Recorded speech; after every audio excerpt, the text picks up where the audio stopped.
Welcome to this explainer. If you're building software for production today, you already know the self-contained monolith is basically ancient history. We live in a world of distributed systems now, but when we break our applications down into all these independently deployable microservices, we introduce a massive new variable, the network. And let's be real, the network is inherently untrusted.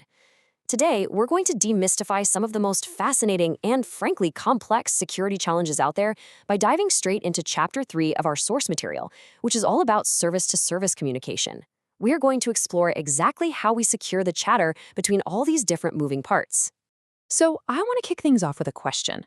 What happens when one microservice in your system is a spy? Or, maybe just a loudmouth? In a distributed architecture, a single user request rarely just sits in one place. It travels. It hops from one service to another, just gathering data and executing actions. You can kind of think of it like a chain of friends trying to pass along a secret message.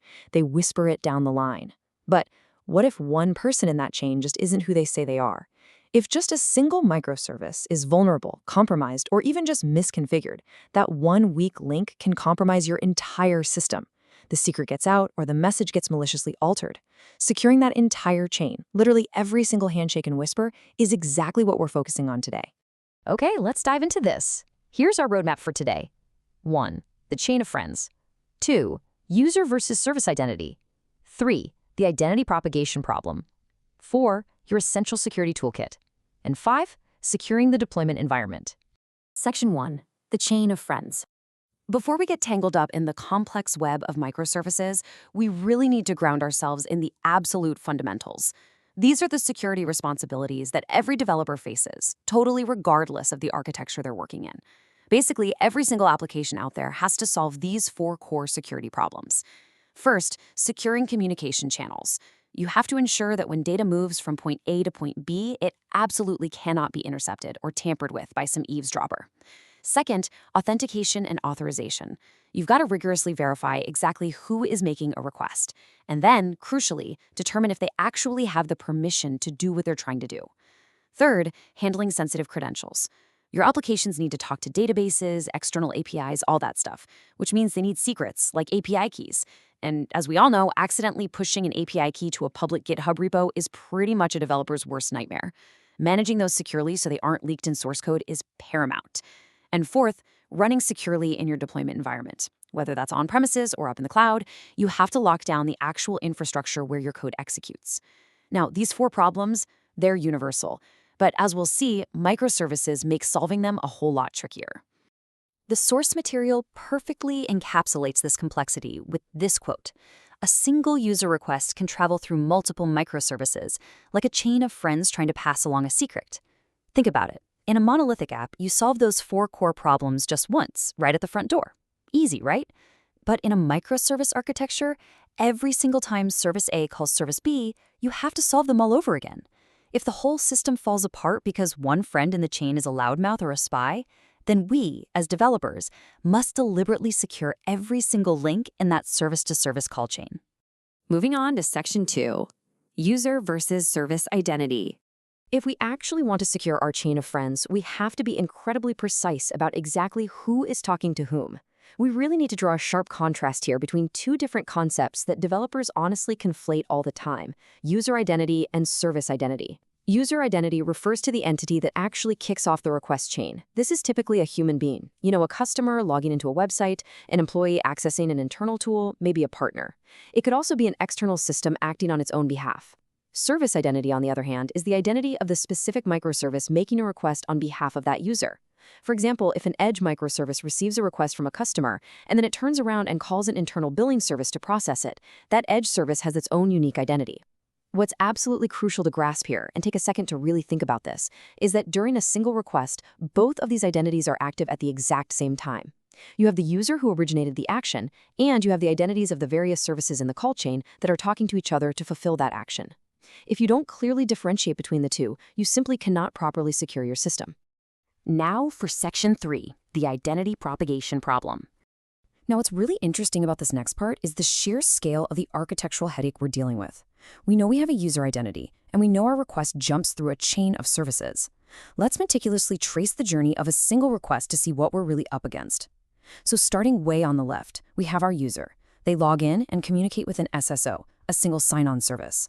The Edge service, which happens to be written in Java, uses protocols like OIDC or WebAuthn to figure out this user's identity. Great. Now the Java Edge service knows who the user is, but the job isn't done. This Edge service now needs to call an internal service written in C#, and it communicates over an HTTP REST connection, so it has to pack up and pass that user identity over HTTP. Then, that C# service needs to call another internal service, this one written in Go, but this time they're communicating using gRPC, so the identity must be reformatted entirely and propagated over gRPC. But wait, it actually gets even more complicated. The Go service now needs to trigger a process in a JavaScript service, and it does this asynchronously using AMQP messages via a RabbitMQ message broker. As the text notes, this is an asynchronous request-reply setup, meaning it sends a request without waiting for an immediate response. So just look at what happened here. To process one single user action, we had to propagate the user's identity from Java to C#, to Go, and finally to JavaScript. And we had to push that identity through HTTP, then gRPC, and finally AMQP message queues. It's wild. And here is the harsh reality for developers, and man, it is a painful one. There's absolutely no industry standard for propagating user identity across these service-to-service calls. You heard that right. Passing a user's identity between services written in entirely different programming languages, using totally different communication protocols like HTTP, gRPC, and AMQP, there's just no single out-of-the-box standardized fix for it. Because there is no standard, developers are basically forced to assemble custom solutions. You have to rely on patterns, conventions, and just a complex combination of technologies within your own systems to make sure that the JavaScript service at the very end of the line knows exactly which user initiated the request way back at the Java Edge service. It's a massive, heavy burden on engineering teams. Which brings us to Section 4, your Essential Security Toolkit.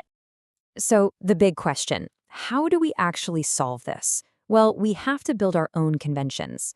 In the absence of some magic bullet or a single industry standard, we have to rely on 3 critical infrastructural building blocks to create our own robust conventions.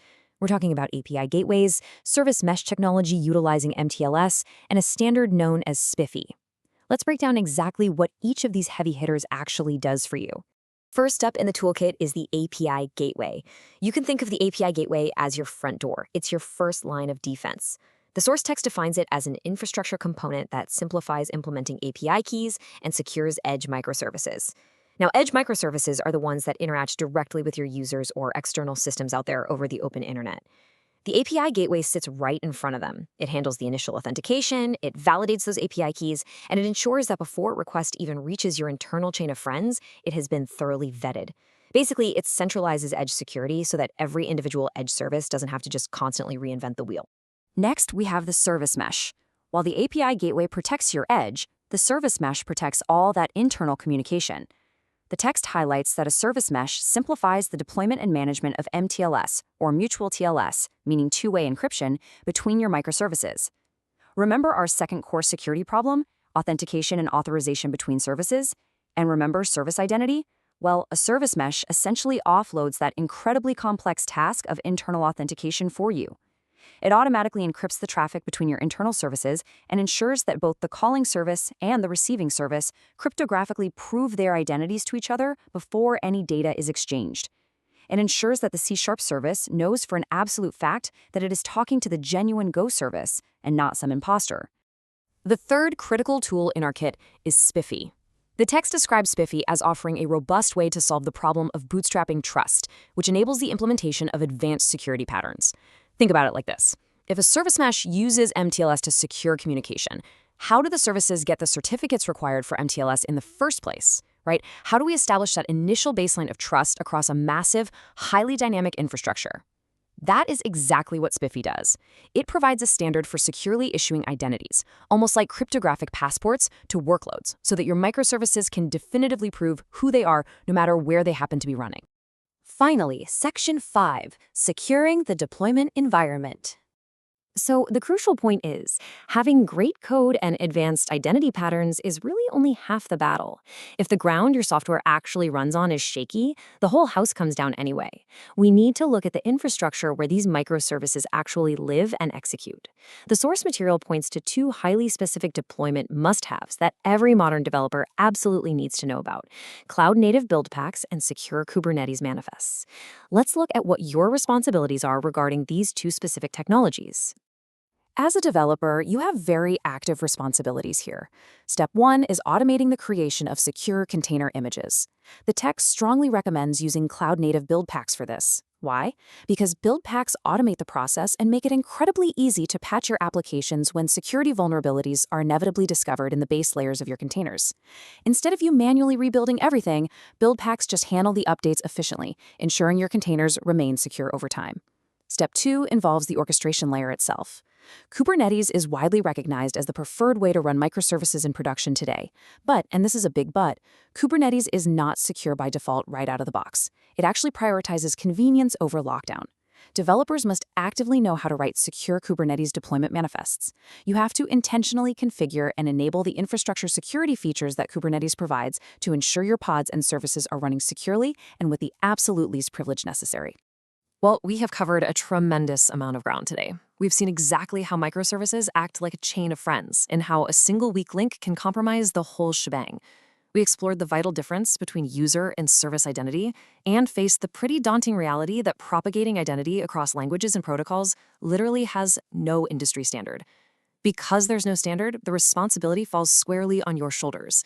You have to leverage API gateways, service meshes, SPIF, build packs, and secure Kubernetes manifests to build your own robust conventions from the ground up.